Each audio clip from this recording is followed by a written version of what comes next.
we never at any point did we look at each other when going through that planning and say, actually, look, we're not going to do this. Not once did either of us say that. So lots of emotions, but the planning certainly did help. Yeah, we were clear early on that the only failure for us would be if we didn't do the trip. Yeah.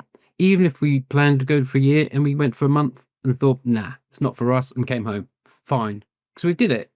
So failure would only be not to have done it.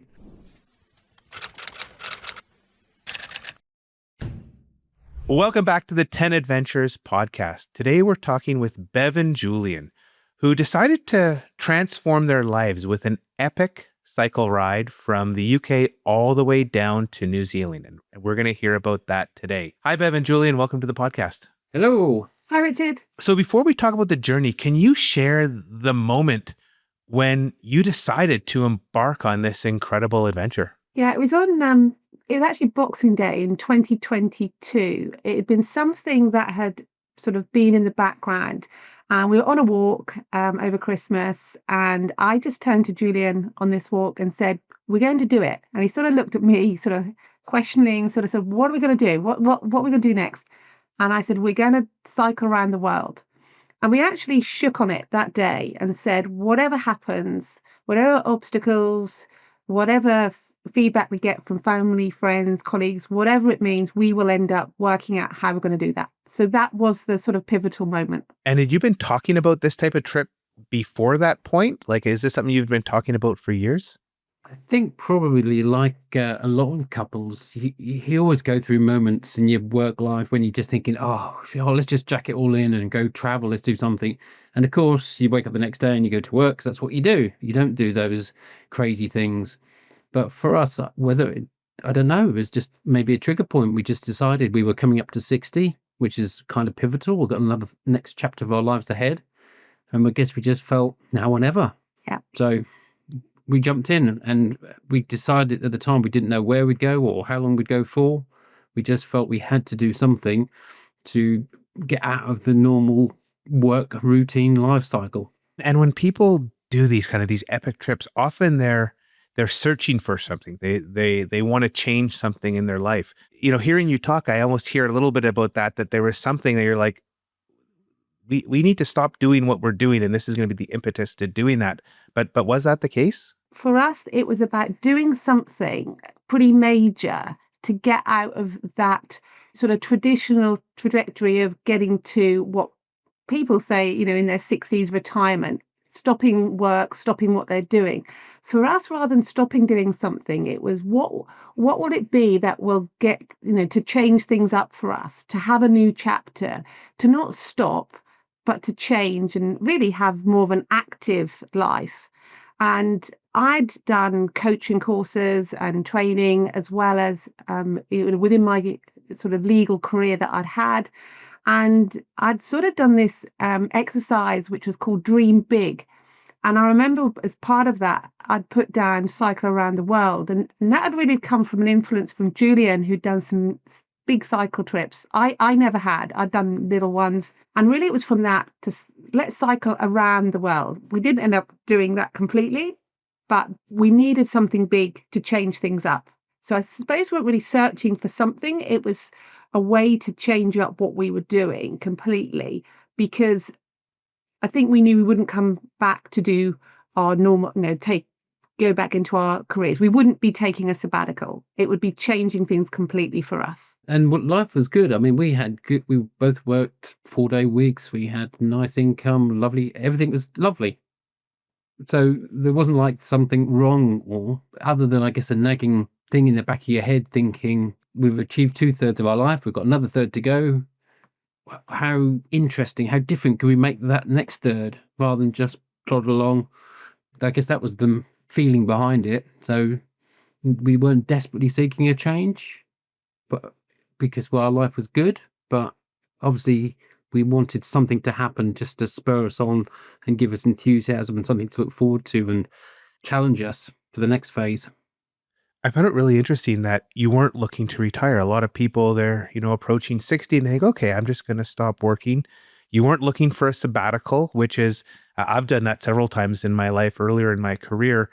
But you're looking for this career transformation, and it sounds like it was fairly conscious. Can you talk a little bit about this? When you described it before we started the chat, I think a lot of people are looking for what you did, but I haven't heard a lot of people talk about it. So I think it's really interesting. For us, retirement was something we never really were working towards. I think we've been asked this before, and I think I've already said, well, I don't like the word retirement. It means stopping something. And yes, we were going to stop. I was going to come out of the business, and Julian was going to stop doing what he was doing. But to retire completely, I think for me, it's always been when we came back from the trip.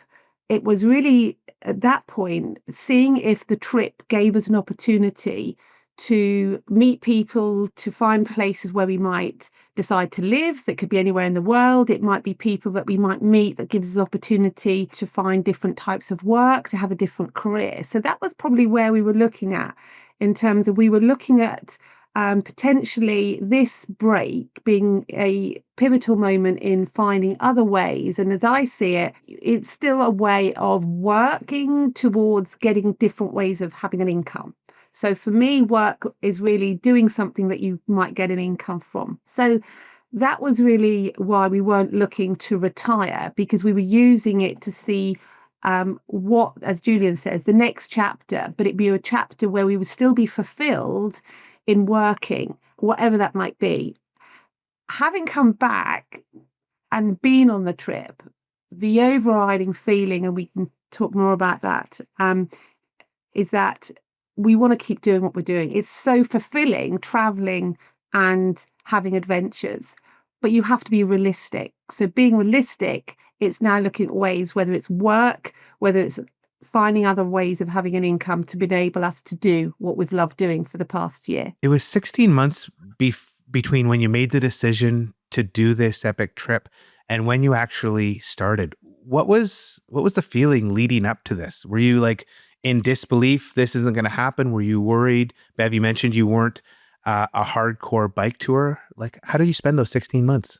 Bev hadn't done any major touring. I'd done only two-week cycle trips before.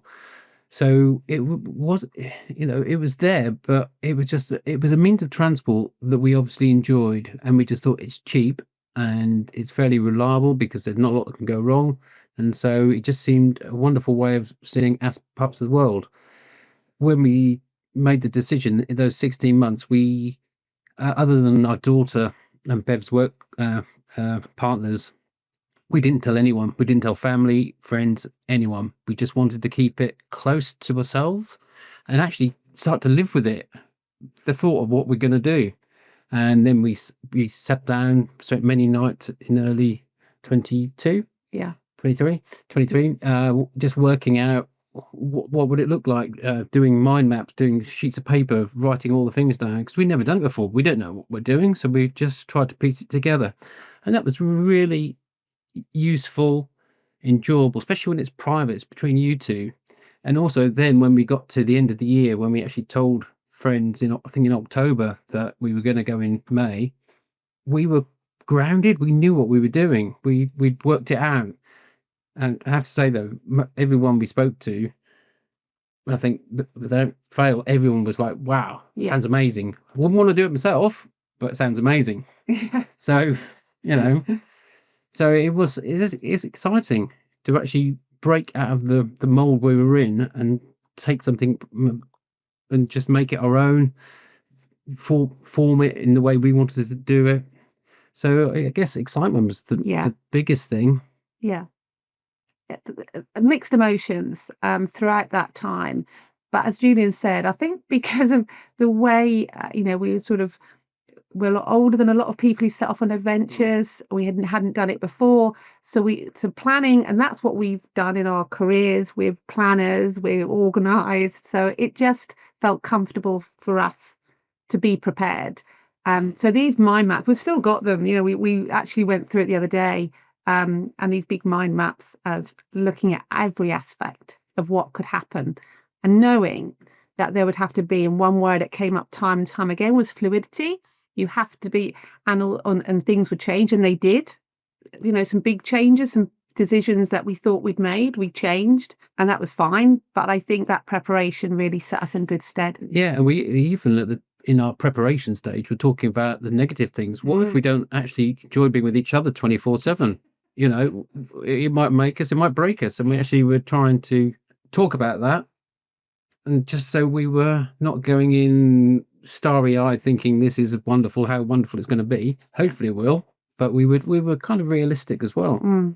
Yeah, we talk about illnesses. What would happen what if something happened back at home?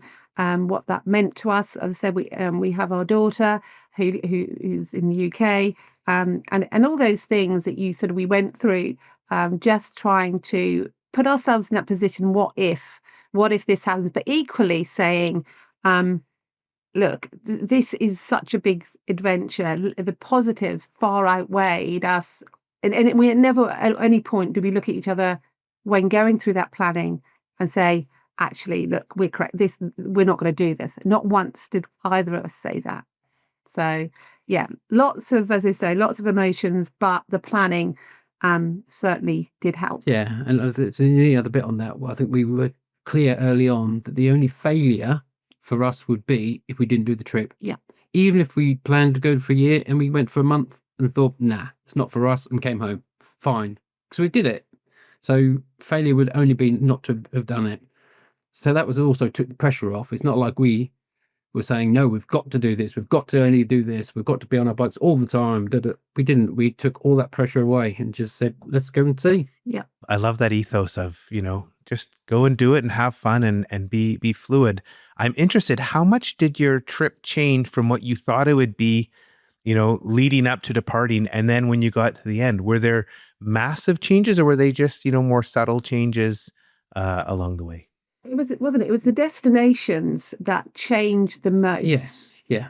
And they were around feelings really more than anything. I think we've both, we've been together a long time. We've known each other since we were 13. We've been together since we're 17. We're now 60. So we always have this thing where, we know and we get that gut feeling, and we trust that. So one of the things was that we took camping gear. In fact, again, I mean, Julian's meticulous. He's a great organizer, and we had spreadsheets for everything, that we bought, and we have never been campers. We weren't from families who had holidays and went out camping. That wasn't our sort of background. But we thought it's going to be cheaper if we can camp. So we got all the gear. We went out on small sort of excursions to camp a couple of times. We camped in the garden, all those things that you do to sort of get ourselves ready. But when we were cycling, we were going to Switzerland. So we knew we were starting off at home, getting the ferry over to Europe, and then cycling to Switzerland, because we'd organised a pet sit. We thought, having been in my career and Julian been working all our lives, I've been in a really stressful job for 35 years. We needed time to reflect on what we were doing, giving all that up. So we arranged with actually an American family living in Switzerland to pet sit. And we knew our route. We had to get there within a certain time frame because we had a commitment. And on that journey, we didn't camp once. It was getting hotter in Europe. We didn't camp once. So when we got to Europe, we had 2 weeks to think about things. We then sent our camping gear back. So that was the first change, wasn't it? That we decided that. The next thing is we were then, after Switzerland, we were heading for Istanbul with a view to, after getting to Istanbul, we would then fly. We weren't going to go through the Stans. I'd followed lots of journeys of people on social media, amazing trips, but we knew that wasn't for us. We were heading for South Korea, and we were going to fly from Istanbul to South Korea. But I had a real wobble. I think it was in Slovakia. I had a real wobble that, as I said to you earlier, that intuition. It just didn't feel right going through the Baltic countries. I'd had news of somebody having an accident, whatever it was that triggered it. And Julian's really good and saying, knowing that my intuition just listen to that. So we decided, didn't we, not to go to Istanbul. And by then also we had issues with time restrictions from being in Schengen countries, because England now being out of Europe, or Great Britain being out of Europe, we couldn't then go through certain countries we had to get out with a certain time frame. So that was against us too. So that changed, didn't it? And then if you want to say about then our change when we left, we weren't going to go to New Zealand. No, not at all. No, That wasn't even on the plan, not. wasn't it? No. And that's where we ended up. But it wasn't at all on the agenda when we were setting out. With all this planning and spreadsheets, you mentioned earlier, going by bike is cheaper. And, one thing I love about, walking and cycling holidays is you're outdoors, but also it's like just so economical. You're often in these little small centers where we did the Via Francigena in Italy last year. And like for 60 euros, you get a really nice hotel room with a great breakfast. And, it can be really economical. How much did you budget for this trip? So we set out with a budget of £100 a day was our rough. That was accommodation and food. And again, at the time, we thought that would be okay. We had no idea. But as it transpired from the whole trip, we came in about £102 per day, which was amazing. It's wild, if you think of going on a beach holiday or going on a city break where it's, multiples of that. It's just so budget friendly to do these trips, isn't it? Yeah, absolutely. And as you said, walking, cycling, if you don't cycle and will walk, something people don't realize, it's the smell. You smell things as well. You smell the countryside. You smell the fresh earth that's been turned. You smell the smell of rapeseed coming across. And that just adds so much more of a dimension to travel rather than sitting in a closed cubicle or in a train or something, just whizzing through the landscape. So we do it at home, and it's just something we just felt natural to make this trip based around the bike, not absolutely 100% of the bike, because obviously we use trains and we had to fly. But the bicycle as a means of transport is just a fantastic thing to do. You talked a little bit about your route through Europe, and I'm wondering, for people that want to go cycling in Europe, can you talk a little bit about the types of paths and roads you went on? I know people here in North America are always worried about it's going to be on, big motorways with lots of cars. And because that's especially here in, Western North America, there's not a lot of roads. Can you talk about what you guys found on your ride in Europe? Yeah, that was, I mean, the best country in Europe for cycling is the Netherlands, Holland, and then Belgium. Everyone probably around the world will know that how popular they are and geared up for cyclists. Cyclists have the right of way. There's cycle paths, proper cycle paths. And for us, it's the hop across the water for us. It's the first country. So we knew we'd been there before. We knew that was going to be easy. But then from the trips I've done, mainly in the UK, and also I have done some trips in Europe, there's so many software programmers out there now you can use, and it's Garmin, Strava, but the one I like to use is Commute, which is something which you can say if you're on a road bike, a gravel bike, or a mountain bike, and it will tailor the roads to you. And so it might not be the quickest, but I've used it an awful lot, and so I used it on this trip. So again, Holland, easy, everything's on cycle paths. But then when we were getting into Belgium, France, you're on quiet lanes, quiet roads all the time. And you might use a flyover to go over a busier road or an underpass, but you just don't go on the main roads. We've had it in this country. Yeah. Recently, a part of the trip, we cycled across to Wales. And you speak to people here, and initially they think, well, that's the motorway, big A road. And it's like, no, not at all. No, if you just take the time and investigate it. And also, the thing I've used an awful lot, because you can, is Google Street View. So if you've got any doubts about a bit of the road, Street View, see what it looks like. And just to give you reassurance that, oh no, that is a smaller road, or oh, there is a cycle path. So it's amazing the technology now that you can sit planning and looking, at detailed sections of the route to make life reassure that it'd be fine. I mean, we didn't have any No. issues, did we? No, and as I say, I'm not an experienced cyclist, but there was never a moment, and I literally was following Julian. I mean, I'm just so proud because, he would be looking ahead and planning, we generally planned around our accommodation as well. So because we weren't camping, it's not as though we could just stick to the route and then camp quick in the forest or in a field wherever we were cycling. So we had to look at accommodation, which took us off the route that Commute had suggested. But Julian was just that was our evenings. Julian would look and check Google, Street View, etc. But as I say, I always felt safe, especially in Europe. And if you weren't on, as Julian says, dedicated cycle paths, which most of these countries, and you're on really country lanes, hardly anyone. In France, we didn't see people. I mean, it was just crazy. And also in Belgium, you've got the canals. And then what happened towards the end of our route when we left Switzerland, we then followed the Danube. So that's where we saw the most bike tourists from all over the world. That's where you see a lot of people following the Danube is so safe. And you are, on dedicated, again, cycle paths. A lot of them are gravel, but we had bikes that were equipped for that. A couple of times we were off road and we were pushing bikes, especially in Switzerland. Oh my goodness. You'll see on our social media, a couple of times where we are going through it, especially if it had rained.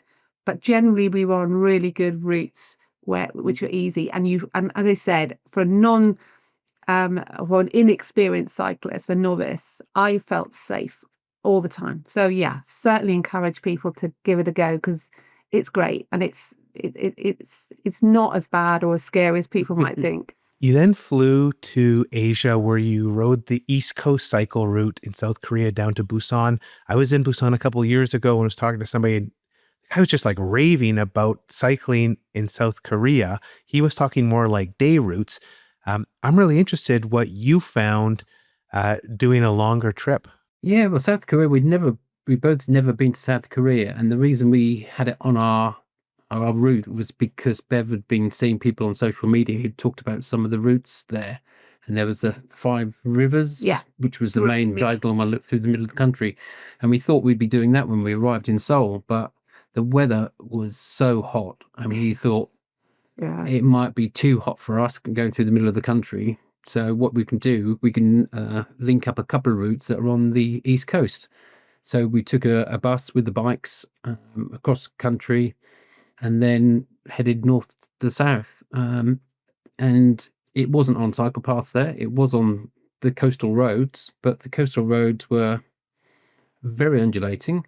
Gosh, it was. I'm getting emotional even thinking about it, Richard, because I'm like, oh, geez, it was the toughest thing I'd ever done.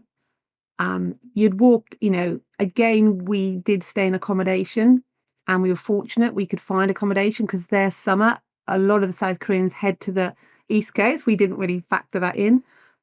We only saw one other cycle couple, a couple of cycle tourists from Germany, and it was just us. I think we caused a lot of interest. But you'd step out that morning and you were soaked from obviously the humidity, and it was hot, and it was so tough. I mean, I would often say to him, he'd say to me in the morning, he'd say, "Do you want to see the route on Commute?" And I said, well, just give me some indication. Is it tough or not? And he'd say, it's tough. And I'd say, I don't want to see it. I don't want to know.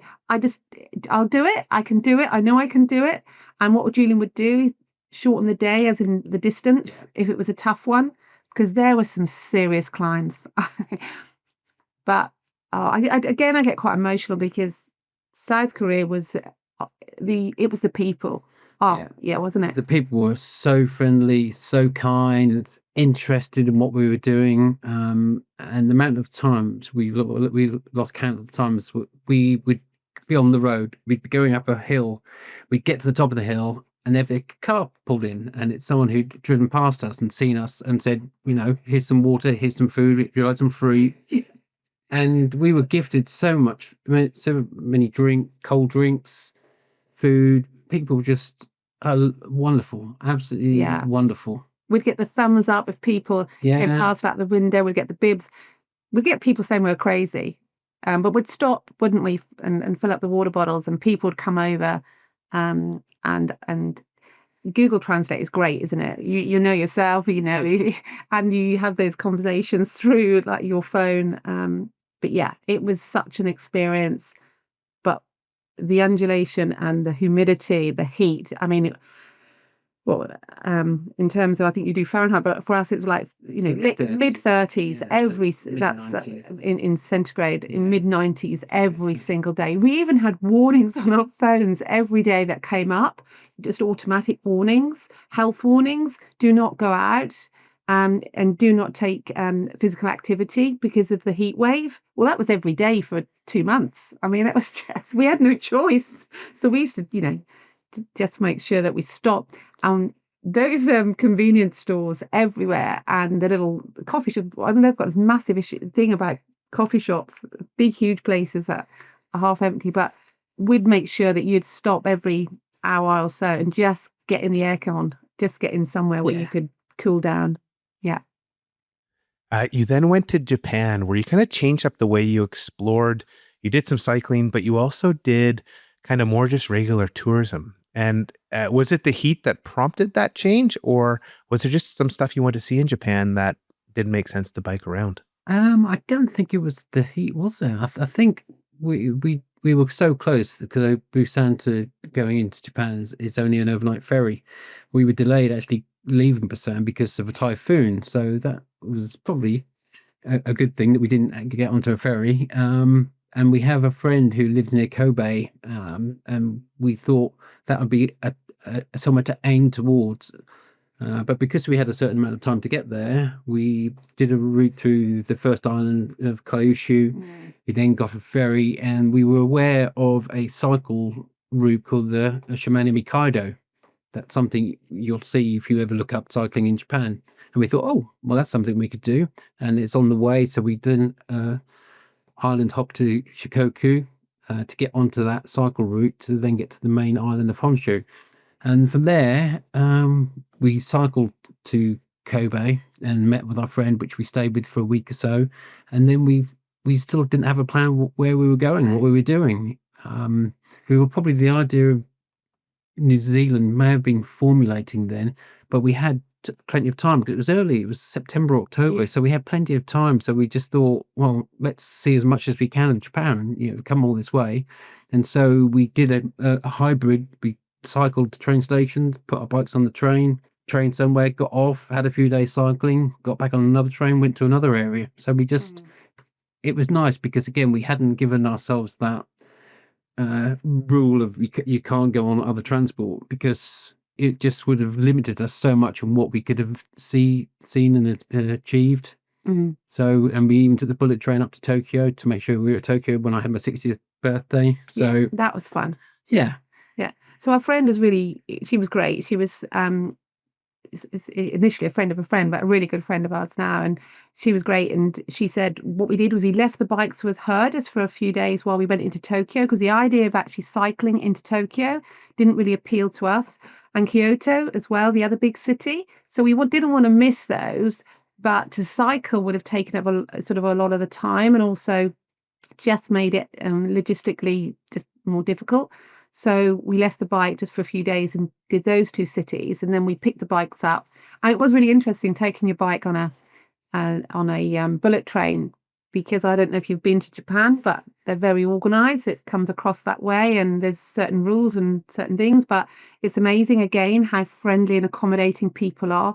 So they're just part of the challenges where you think, well, how are you going to get there in that time, and navigating things with your bikes. And yeah, I used to get a bit stressed because in Japan, and your listeners who know, you have to put your bike in a bike bag or cover it. You cannot show the wheels. You cannot have dirty wheels in their public transport.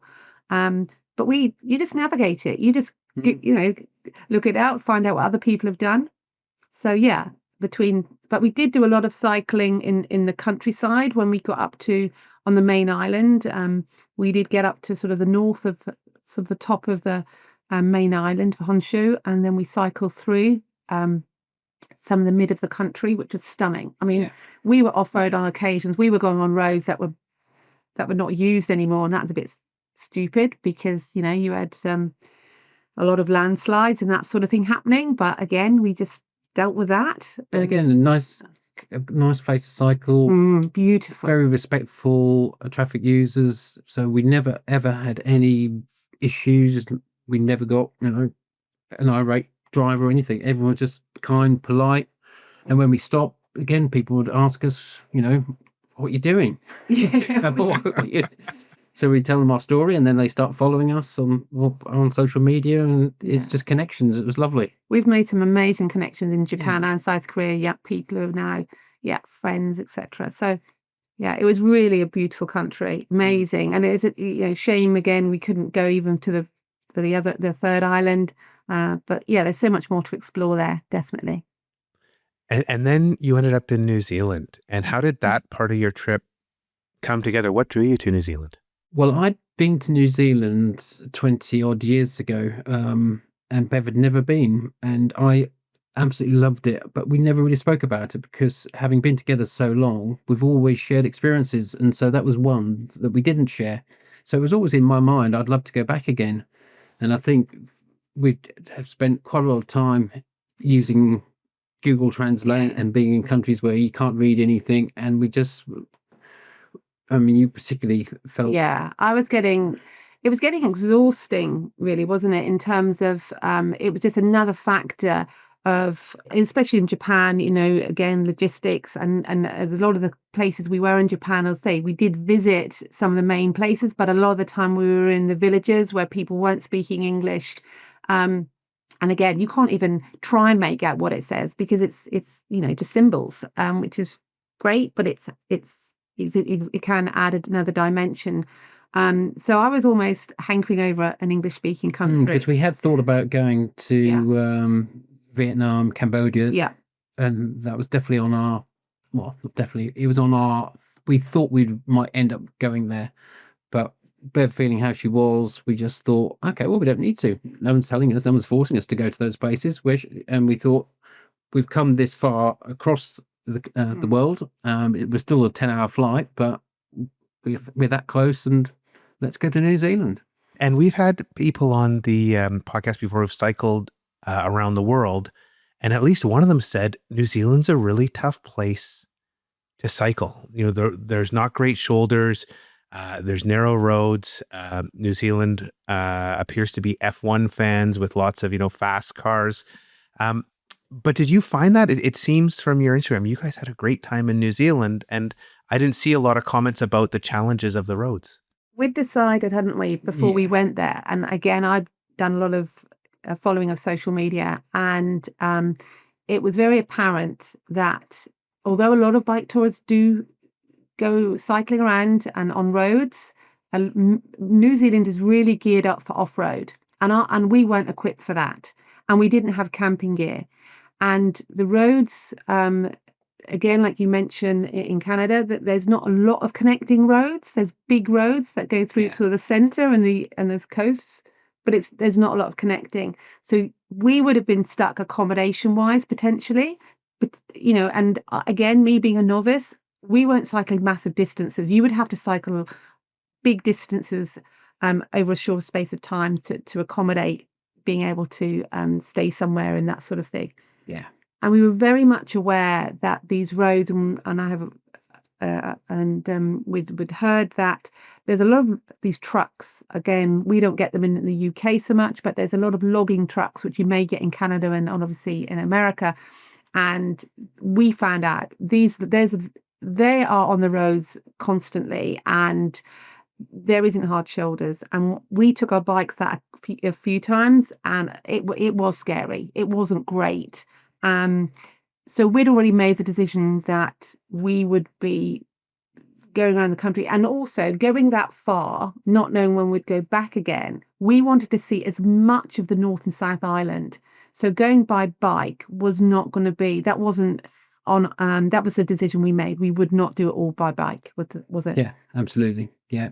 And speaking with local people throughout our time there, everyone has said the same thing. No, you don't want to cycle in New Zealand. No, and they're right. It's just the roads aren't geared up for it. The infrastructure isn't geared up for it. Off-road, as Bev said, fantastic, absolutely fantastic. So we made a decision before we got there, and now we are, well, even at the time, we're really pleased with that decision. It would have been at times wonderful to cycle through it, but because we carried our bikes with us all the way in backs of cars, on back of the camper On the van. We always had our bikes with us. So if we got somewhere, we could stop and we could go off. And that was great. We had some nice rides away from roads, but we wouldn't have wanted to do the bike touring there. We hired mountain bikes and had real fun on mountain bikes. That was great fun. But yeah, that was the decision we made. So we'd made that in advance. You then flew home, and most people after these big trips, they fly home, and sometimes it's like a day or two later, they're back into the grind of whatever their life was before. In your case, you got to spend a month in Umbria to reflect on your trip. And I'm wondering, that time to decompress and think about all you experienced, what do you feel the impact of this trip was on each of you individually and then also as a couple? I think the time in Umbria, that's was really, initially it was because we had the opportunity. Somebody just gave us the opportunity to go out for a month, and we just grabbed that with both hands. And we decided we wouldn't take our bikes because we were going to be in one place for that length of time. And actually, I think we really, even now, haven't had chance. Oh, sorry, Joe, I just get really emotional when I think of what we've done. We haven't really visited that too much because what's really been a big lesson in all of this is that we've just been living in the moment. I thought when I'd be cycling, I'd never had so much time in my head or in our heads. We said that because when you're working and we have a daughter to had a family, you've got friends, all those sort of things. You're socializing. You're forever thinking about stuff. You're not having space to reflect on what you really want to be doing. So we had lots of times in our heads when we were cycling, but the main thing, we were just living in the moment. The only thing we ever really thought about in big terms was where we're going to sleep and what we're going to eat. And even when we were in Italy, we had a little reflection, but it was almost still being in the moment of being there and just having time and space to just give some thought to what next. And we did sit down and consider our options. But the overriding feeling has been, we just want to keep doing what we've done for the past, 10, 11 months. So that was sort of working out, I think, for us, how can we do that? That was sort of the reflective. So we still want time. And I think maybe writing a book, writing about it, especially for people in our stage of life, that may be where we really have time to reflect on what we've done. I spent 35, 40 years, on my butt indoors, where we just love the outdoors. We've always loved the outdoors and being in nature. And rather than just have that for sort of holiday times, we want that to be a big part of our lives. I feel like we're in just the early stages of this boom for travel, and people who have traveled widely kind of in a conventional manner.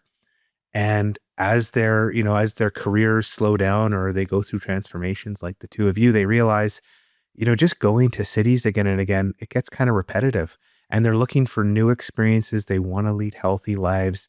And, we had a fellow on the podcast who was 80 who rode from Canada all the way down to Argentina.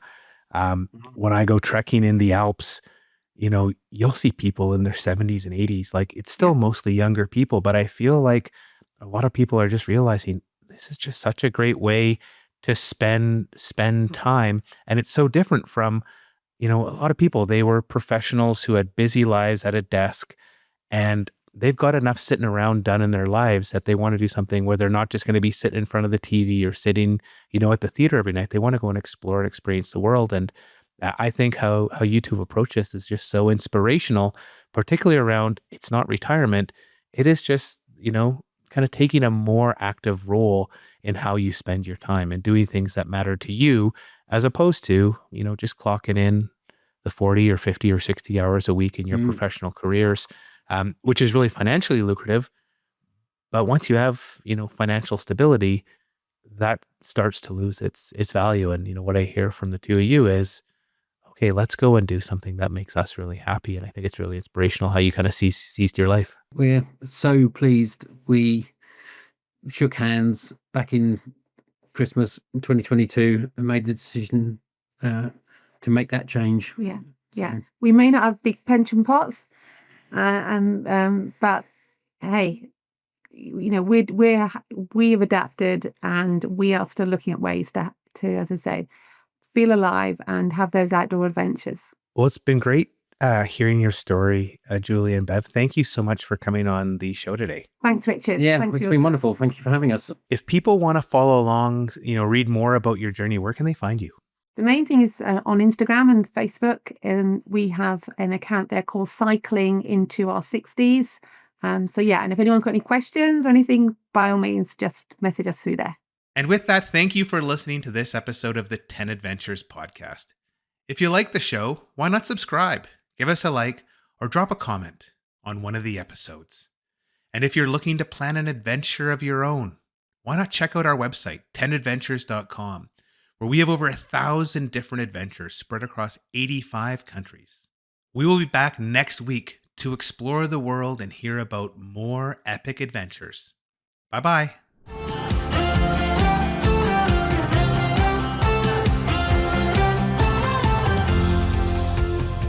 Start planning your own adventure by visiting us at 10adventures.com and listen to other episodes of the 10 Adventures podcast on Amazon Music, Apple Podcasts, Spotify, or anywhere else you find your podcasts.